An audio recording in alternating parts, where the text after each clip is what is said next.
Balikan po, bilang isang broadcast journalist, nakasanayan ko maging mapanuri. Kahit na sa food supplement ko, bilib ako sa MX3 dahil ito ay tested and proven na may alpha, beta at gamma mangosteen. Bukod dyan, cholesterol and fat-free. That goes well with my healthy diet and workout. May seal of quality excellence at gawa sa ISO at GMP certified na planta. MX3, dito ako bilib.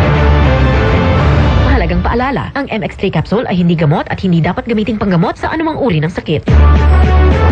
Bigating sorpresa, bigating papremyo. Dito lang sa Kapuso Big Time Panalo. Bumili ng participating products at ipadala ang entries for the chance to win 1 million pesos sa Grand Draw. Hatid sa inyo ng Ajinomoto Umami Seasoning, Ladies Choice, Vita Keratin, Surf at Bear Brand Fortified Powdered Milk Drink.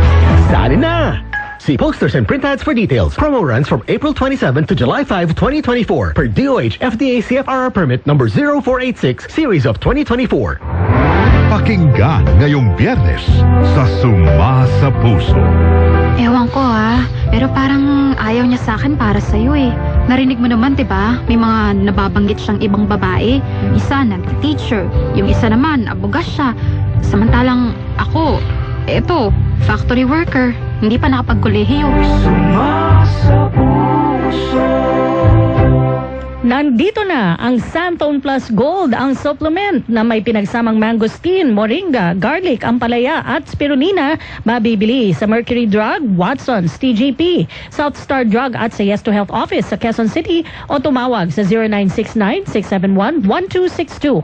Mahalagang paalala, ang Santone Plus Gold ay hindi gamot at hindi dapat gamiting panggamot sa anumang uri ng sakit. Pagdating sa kalusugan, nasa listahan ang palaya, spirulina, garlic, malunggay at mangustin. Mga sangkap ng Santone Plus Gold. Tulong sa magandang pangangatawan with proper diet and exercise. Mahalagang paalala, ang Santone Plus Gold ay hindi gamot at hindi dapat gamiting paggamot sa anumang uri ng sakit. Sobrang init ng iyong pagmamahal. Kaya number 1 AM station ang Super Radio DZWD. At number 1 FM station ang Barangay LS. GMA Radio is still number 1. Maraming salamat mga kapuso. DZ